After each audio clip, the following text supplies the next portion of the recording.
Hi everyone, Kelly here, and today's day 9 of the Squaretober art challenge that I set up for myself, where I take a 4x4 inch square of watercolor paper and do a piece of small art on it, and then I upload a video where I talk and chat with you while you do whatever art challenge you're doing. So how are your art challenges going? Are they going okay? Mine was going really well, and today I just hit a brick wall. I think that happens sometimes, and I started this probably 4 times. I guess the 4th time was the charm, and really I'm not very thrilled with it. I'm going to be honest. It's sort of repetitive of some other stuff I was doing earlier, but I just ran out of time. And I think that's kind of part of the point of these kind of challenges, is to make you push through those walls and realize that everyone is not going to be, it's not going to be a masterpiece. And this one certainly isn't. But I did have an interesting time toward the end, and I'll get to that when we get there. But mostly what I want to talk about, I guess, is how you shouldn't get discouraged when this kind of thing happens, because I think it happens to everybody.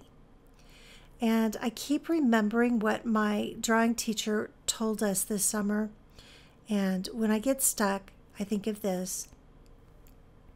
She told us that some of the most interesting artwork that her students did was when they got down to like the 11th hour. They didn't have any more, they were either out of materials so they couldn't restart, or they were out of time and they couldn't restart. And it was whatever the solution was to the problem, whether it was a mistake or what it was, they had to come up with a solution. And she said it's always interesting to see what people come up with when they're up against the wall. Well, today I just did something sort of repetitive. I did a spiral, and I was kind of inspired.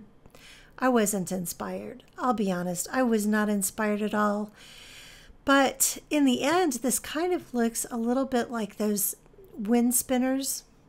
They're usually not the colorful ones, but they're usually like the brass ones, and they look really classy, and one spiral spins one way and the other spiral spins the other way. That's what this reminded me of a lot in the end. And it was still fun to do. I always there's something very meditative about doing this kind of art. So I still enjoyed it. It just didn't, and I keep reminding myself that for this particular challenge, it's not for me as much about the art as it is about the discipline of uploading a video every single day and coming up with something to talk about. So I'll tell you that I did start a new book in the Expanse series. The audiobook is called Caliban's War. And here's what I think is interesting. And I wonder if you guys have had this experience yourselves. Okay, so I've seen everything in the Expanse on TV. And the first book, Leviathan Wakes, was very close. Toward the end of the book, it began to vary a little bit from the series.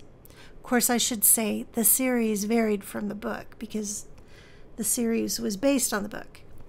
But in Caliban's Way, it varies a bit more. And in a lot of ways, a lot more.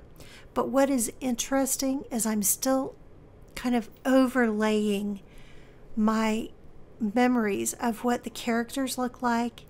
That is being imprinted, sort of overlapped onto my experience listening to the book.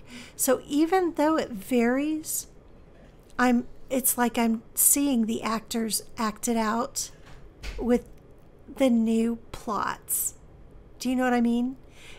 I think that is very interesting. So I wonder, when you guys either read a book or listen to an audiobook after you've watched a movie or a TV series, do you guys do that? Is that a thing that everybody kind of does? Anyway, just curious. Okay, so I'm using the same materials on this particular drawing that I've used on the past couple. So Schmincke watercolors and so watercolor pencils. And I did enjoy really using the watercolor pencils to give some dimension to this spiral. That was kind of cool. And I also used the multi-liner to add some more shading underneath as well. And it definitely gives it more dimension and makes it look like it's going to pop off the page a little more. That's something that I really want to get good at. And of course, I also used some graphite, some pencil to shade and give it even that much more depth. And I can't get enough of this technique. I think I will use it always. It's just so, I feel like satisfying is something that everyone says, but it is really satisfying to see how certain parts of the drawing come up off the page and seem to raise up. I like that a lot. So the problem I had to solve here at the end was what to do with the background. I didn't want to draw lines again because I've been doing that a lot. I didn't want to just fall back on it. So I got the idea of using the compass to make circles around the circle. And then after that, I just used a watercolor pencil and went over where the compass made the circles. And then I took water and went over it, and it made kind of a texture. And I like the way that it turned out. See if you agree. Anyway, you guys, tomorrow's a new day. I'm going to come up with a different idea, and it'll be a little more original. But in the meantime, happy arting. Take care of yourself, and hope you feel creative and inspired. And I'll see you tomorrow night in the next video.